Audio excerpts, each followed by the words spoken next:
नागपुरातील गांधी सागर तलावाचं सौंदर्यीकरण गेल्या काही दिवसापासून सुरू आहे, मात्र त्या कामामध्ये कुठेतरी रखडलेलं आहे आणि त्यामुळे गांधी सागर बचाव अशा प्रकारचं आंदोलन जे आहे ते राष्ट्रवादी काँग्रेस अजित पवार गटाकडून या ठिकाणी केलं जात आहे। आपण या ठिकाणी जर बघितलं तर गांधी सागर तलाव बचाव वारे मनपा 13 काम गांधी सागर का कर दिया काम तमाम अशा प्रकारचं होर्डिंग हातात घेऊन हे आंदोलन केलं जात आहे। काय नेमका आंदोलनाचे तुमची मागणी काय नेमकी?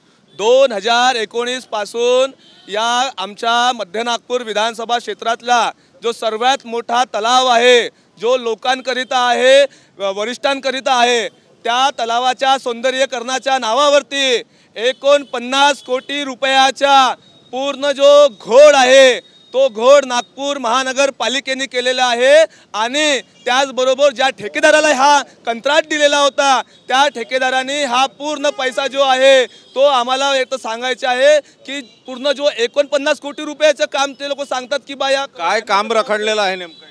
भरपूरचं काम रखडलेलं आहे। आपल्याला माहिती असेल मागच्या साईडला जे चौपाटी बनवलेली होती, आज तुम्ही त्या चौपाटीकडे जाऊन बघा, पूर्णपणे सर्व उद्ध्वस्त झालेली आहे। पूर्णपणे त्या तलावामधून माती सुद्धा काढलेली नाही, त्या तलावाच्या पूर्णपणे सौंदर्यीकरण सुद्धा केलेलं नाही आणि सांगतात की 49 कोटी जो जनतेचा पैसा नागपूर महानगरपालिकेमध्ये टॅक्सच्या निमित्ताने होता तो पैसा चालला गेला बा म्हणून। नक्कीच या ठिकाणी हे आंदोलन केलं जात आहे, गांधी सागर बचाव अशा प्रकारचं हे आंदोलन या ठिकाणी आपल्याला पाहायला मिळते।